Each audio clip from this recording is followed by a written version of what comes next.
ઉમેદવારોનું ભાવિ ઈવીએમમાં સીલ થશે, જેમાં 1097 પુરુષ અને મહિલાઓ ઉમેદવારો છે। 100 મહિલાઓ ઉમેદવાર છે। केरळની તમામ 20 સીટો પર, કર્ણાટકની 28 સીટોમાંથી 14, રાજસ્થાનમાં 13 સીટો પર, મહારાષ્ટ્ર અને ઉત્તર પ્રદેશમાં 8 સીટો, મધ્યપ્રદેશની 7 સીટો, આસામ અને બિહારમાં 5 સીટો પર મતદાન શરૂ થઈ ગયું છે। છત્તીસગઢ અને પશ્ચિમ બંગાળમાં 3 બેઠકો પર મતદાન શરૂ, જ્યારે મણિપુર, ત્રિપુરા અને જમ્મુ કાશ્મીરમાં 1 બેઠક પર સવારથી મતદાન શરૂ। આજે અનેક દિગ્ગજોની પ્રતિષ્ઠા દાવ પર લાગી છે। તેમાં કેન્દ્રીય મંત્રી રાજીવ ચંદ્રશેખર, બીજેપી નેતા તેજસ્વી સૂર્યા, મથુરાથી હેમા માલિની, મેરઠથી અરુણ ગોવિલ, કોંગ્રેસ નેતા રાહુલ ગાંધી, તિરુવનંતપુરમથી શશી થરૂર, કર્ણાટકના ડેપ્યુટી સીએમ ડીકે સુરેશના ભાઈ ડીકે શિવકુમાર અને કર્ણાટકના પૂર્વ મુખ્યમંત્રી એચડી કુમારસ્વામી સહિતના દિગ્ગજોનો સમાવેશ થાય છે। एडीआर अनुसार बीजा तबक्काना 1192 उम्मीदवारोमांथी 390 એટલે કે 33% उम्मीदवारो करोड़पति છે। તેમની પાસે 1 કરોડ કે તેથી વધુની સંપત્તિ છે। ઉમેદવારોની સરેરાશ સંપત્તિ 5.17 કરોડ રૂપિયા છે। 6 ઉમેદવારોએ તેમની સંપત્તિ શૂન્ય જાહેર કરી છે, જ્યારે 3 પાસે 300 થી 1000 રૂપિયાની સંપત્તિ છે। મહારાષ્ટ્રના નાંદેડથી અપક્ષ ઉમેદવાર લક્ષ્મણ નાગોરાવ પાટેલ પાસે કુલ 500 રૂપિયાની સંપત્તિ છે। કેરળના કાસરગોડની राजेश्वरी केआरे कुल 1000 રૂપિયાની સંપત્તિ જાહેર કરી છે અને અમરાવતી મહારાષ્ટ્રના પૃથ્વી સમ્રાટ મુકિંદરાવ દીપવંશે કુલ 1000 રૂપિયાની સંપત્તિ જાહેર કરી છે।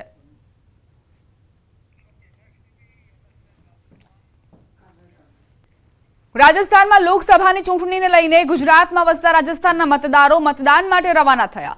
રાજસ્થાનમાંથી અનેક લોકો ઊંઝા માર્કેટ યાર્ડમાં ધંધા રોજગાર માટે આવે છે। ઊંઝાથી મોડી રાત્રે પોતાના મતાધિકારનો ઉપયોગ કરવા માટે રાજસ્થાન જવા રવાના થયા। લોકસભાની ચૂંટણીને લઈ મતદારોમાં અનેરો ઉત્સાહ જોવા મળ્યો। રાજસ્થાનના લોકો મતદાનનો ઉપયોગ કરી શકે તે માટે ઊંઝા માર્કેટ યાર્ડનું કામકાજ આજે બંધ રખાયું છે।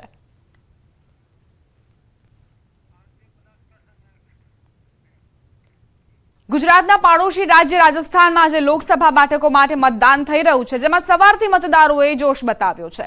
ગુજરાત સરહદ નજીકની બાંસવાડા બેઠક પર શાંતિપૂર્ણ માહોલમાં મતદાન ચાલી રહ્યું છે। સરહદ પરના બાંસવાડા બેઠક પર ન્યૂઝ 18 ગુજરાતીની ટીમ પણ પહોંચી। બાંસવાડા બેઠક પર 10.69 લાખ મતદારો છે અને ભાજપ અને કોંગ્રેસ સહિત 8 ઉમેદવારો વચ્ચે ચૂંટણી જંગ છે। ભાજપના મહેન્દ્રજીતસિંહ માલવિયા અને કોંગ્રેસના રાજકુમાર રોત વચ્ચે જંગ છે। આ ચૂંટણીમાં 1026 મતદાન મથકો પર મતદાન થઈ રહ્યું છે, જે માટે 1500 ઉપરાંત પોલીસનો ચુસ્ત પહેરો છે। બાંસવાડા બેઠક પર 303 અતિ સંવેદનશીલ મતદાન મથકો પર સાવચેતી રખાઈ રહી છે।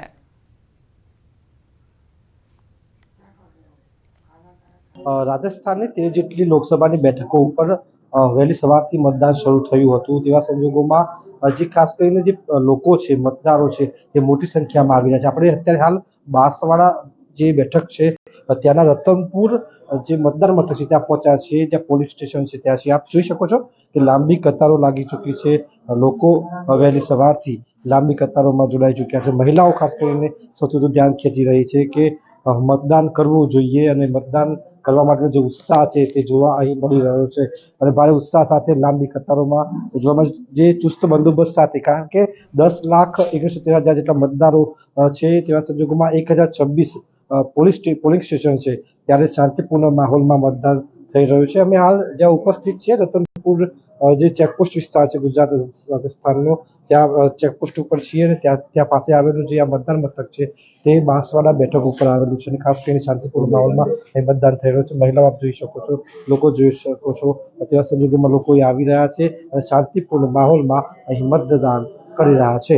હાર્દિક પટેલ, ન્યૂઝ 18 ગુજરાતી, બાંસવાડા, રાજસ્થાનની। કોંગ્રેસ પ્રભારી મુકુલ વાસને ગુજરાત પ્રવાસે પ્રિયંકા વાડ્રા અને રાહુલ ગાંધી ગુજરાતની મુલાકાતે આવશેનું વાસનિકે જણાવ્યું। સાથે જ ગુજરાતમાં કોંગ્રેસના અનેક સિનિયર નેતાઓ પ્રચાર માટે આવશે અને પ્રચાર કરશે। તો ગુજરાતમાં ઇન્ડિયા ગઠબંધનની 10 થી વધારે બેઠકો પર જીત થશેનો દાવો પણ તેમણે કર્યો। प्रियंका जी भी आ रही है, राहुल गांधी जी भी आ रहे हैं। पूरे गुजरात में तमाम इलाकों में हमारे वरिष्ठ नेता आ रहे हैं और मैं समझता हूं कि जिस तरह से हमने यहाँ पर अभी लोगों का रुझान देखा है, देख लेना, मैं आपको कह देता हूं फिर एक बार, 10 से अधिक सीटें गुजरात में कांग्रेस और हमारे साथी जीतने जा रहे हैं। ચૂંટણીનો જંગ જામ્યો છે। કેન્દ્રીય મંત્રીઓ ગુજરાત પ્રવાસે। કેન્દ્રીય મંત્રી અશ્વિની વૈષ્ણવ અમદાવાદ એરપોર્ટ પહોંચ્યા, જ્યાંથી તેઓ રાજકોટ જવા માટે રવાના થયા। રાજકોટ, પોરબંદર, કચ્છમાં અશ્વિની વૈષ્ણવ પ્રચાર કરશે। રાજકોટમાં પ્રબુદ્ધ નાગરિક સંમેલનમાં ઉપસ્થિત રહેશે। પોરબંદરમાં ફર્સ્ટ ટાઈમ વોટર સાથે સંવાદ કરશે। કચ્છમાં પ્રબુદ્ધ નાગરિક સંમેલનમાં પણ ઉપસ્થિત રહેશે। સાંજે અશ્વિની વૈષ્ણવ કચ્છથી દિલ્હી જવા માટે રવાના થશે। સ્ટાર પ્રચારકો એક બાદ એક આવી રહ્યા છે। ભાજપ કોંગ્રેસના સ્ટાર પ્રચારકો મેદાનમાં ઉતર્યા છે। અશ્વિની વૈષ્ણવ જે પોરબંદર, રાજકોટ અને કચ્છમાં પ્રચાર કરવાના છે અને સાથે જ જે ઉમેદવારો છે તેમને મતદારો મત આપે તેવી અપીલ પણ કરતા જોવા મળશે। સાંજે અશ્વિની વૈષ્ણવ કચ્છથી દિલ્હી જવા માટે રવાના થશે। અત્યારે તેઓ રાજકોટ જવા માટે રવાના થઈ ચૂક્યા છે। પોરબંદરમાં ફર્સ્ટ ટાઈમ વોટર સાથે પણ તેઓ સંવાદ કરશે, યુવાઓને પ્રેરિત કરશે અને આ વખતે જે લોકતંત્રનો આ મહાપર્વ છે તેમાં મોટા પ્રમાણમાં સહભાગી થવા માટેની અપીલ પણ તેમના વતી કરવામાં આવશે। યુવા મતદારો ખૂબ જ મહત્વપૂર્ણ છે અને એવામાં ફર્સ્ટ ટાઈમ વોટર સાથે અશ્વિની વૈષ્ણવનો આ સંવાદ ખૂબ જ મહત્વપૂર્ણ સાબિત થશે।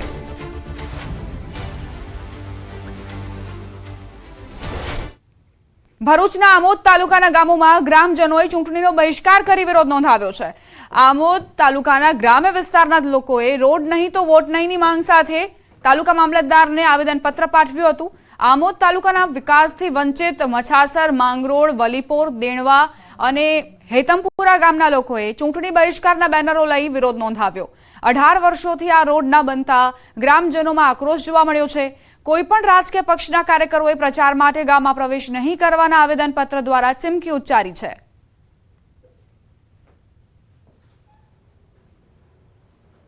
આમોદ તાલુકાના આછોદ, મછાસરા, માંગરોળ, વલીપુર, દેનવા, ઈતમપુરાના ગામજનોએ આજે આવેદનપત્ર આપવા આવેલા છે। આ રોડ એટલો બધો ભયંકર ખરાબ છે કે ના પૂછી વાત। 2-4 ફૂટના લાંબા પહોળા ખાડા પડી ગયેલા છે। વર્ષોથી આ રોડ બની શક્યો નથી। મહેસાણામાં ભાજપના લોકસભા ઉમેદવારનો અનોખો પ્રચાર। વિસનગર તાલુકાના વાલમ ગામે ગાડામાં બેસીને પ્રચાર કર્યો। વાલમ ગામે પરંપરાગત હાથિયા ઠાઠુ મહોત્સવમાં પહોંચ્યા। હાથિયા ઠાઠુ નામના મહોત્સવમાં ગાડામાં બેસીને પ્રચાર કરવા પહોંચ્યા। મહોત્સવમાં પૂર ઝડપે દોડાવાય છે બળદગાડું। બળદગાડામાં ભાજપના ઉમેદવાર હરિભાઈ પટેલ સવાર થયા। આરોગ્ય મંત્રી ઋષિકેશ પટેલ પણ બળદગાડામાં બેઠા। મોટી સંખ્યામાં ગ્રામજનો પણ અહીં હાજર જોવા મળ્યા।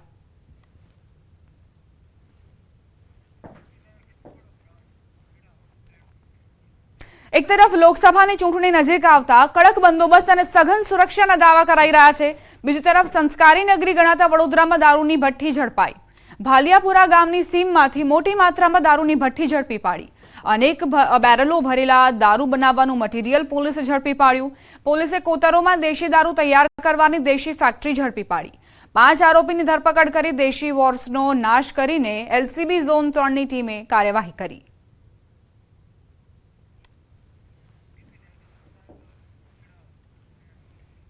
ઇન્ટરનેશનલ ટેનિસ ખેલાડી માધવીન કામત વિરુદ્ધ ગંભીર આરોપ લાગ્યો છે। અમદાવાદના માણેકબાગ અને જોધપુર 4 રસ્તા પાસે યુવતીના એસ્કોર્ટ ગર્લ સર્વિસના નામે પોસ્ટર લાગ્યા હતા, જે અંગે સાયબર ક્રાઇમમાં ફરિયાદ નોંધાઈ હતી, જેથી સાયબર ક્રાઇમે પોસ્ટર લગાવનાર શખ્સની તપાસ કરતા જ માણેકબાગ પાસેના એક સીસીટીવીમાં ટેનિસ ખેલાડી માધવીન કામતની બાઇક જોવા મળી હતી, જ્યાં એક વ્યક્તિ થાંભલા પર પોસ્ટર લગાવે છે। જો કે વ્યક્તિની ઓળખ થઈ નથી, જેને લઈ સાયબર ક્રાઇમે તે દિશામાં તપાસ શરૂ કરી છે।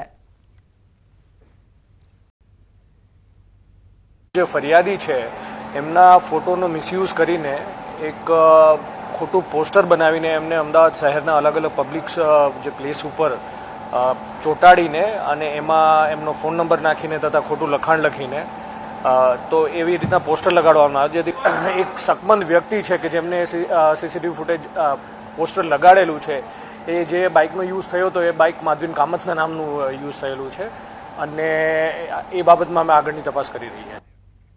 વડોદરામાં 2 મહિના અગાઉ બાજવાના ગોડાઉનમાંથી કફ સિરપ મળવાનો મામલો। એસઓજીની ટીમે લક્ષ્મીપુરા વિસ્તારમાંથી રાજેશ પટેલને ઝડપી પાડ્યો। 66 લાખના નશાકારક આયુર્વેદિક કફ સિરપનો ફરાર સ્ટોકિસ્ટ આખરે ઝડપાયો છે। એસઓજીએ દરોડો પાડીને લાખો રૂપિયાની નશાકારક કફ સિરપ જપ્ત કરી હતી। માત્ર કેમિસ્ટને સિરપ આપવાને બદલે અન્ય લોકોને સિરપ સપ્લાય કરતો હતો। વડોદરા એસઓજીએ આરોપીને અમદાવાદ ગ્રામ્ય પોલીસને સોંપ્યો છે।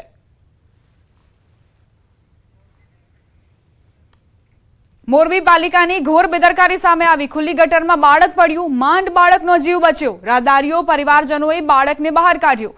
સ્ટેશન રોડ પર બનેલી આ ઘટનાથી તંત્રની કામગીરી પર સવાલ ઉઠી રહ્યા છે. શહેરમાં અનેક ખુલ્લી ગટરો બની છે, સ્થાનિકો માટે જોખમી.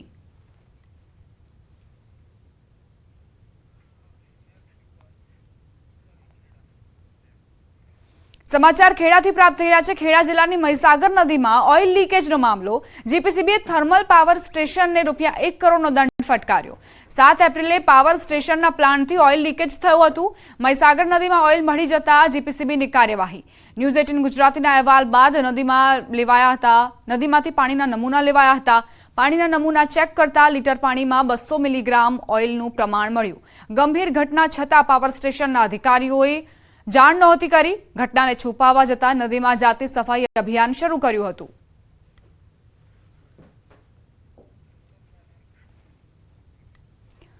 વડોદરામાં ગોવર્ધન નાજી હવેલીના મુખિયાનો દીકરો મળી આવ્યો. છેલ્લા 6 દિવસથી જય જોશી ગુમ થયો હતો.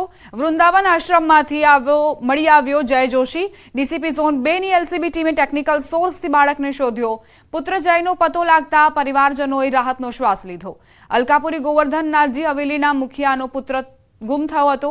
15 વર્ષીય દીકરો ગુમ થતા તેમની માતાએ અન્નજળનો પણ ત્યાગ કર્યો હતો.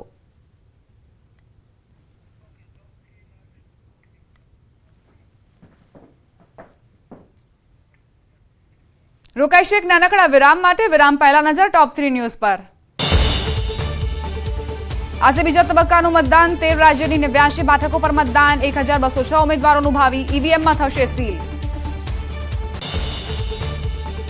કેન્દ્રીય મંત્રી અશ્વિની વૈષ્ણવ ગુજરાત પ્રવાસે. રાજકોટ, પોરબંદર, કચ્છમાં કરશે પ્રચાર. વૈષ્ણવ પોરબંદરમાં યુવાનો સાથે કરશે સંવાદ. ઉનાળો બનશે વધુ આકરો. પવનની દિશા બદલાતા વધશે ગરમીનો પ્રકોપ. 2 ડિગ્રી આસપાસ તાપમાનમાં થશે વધારો.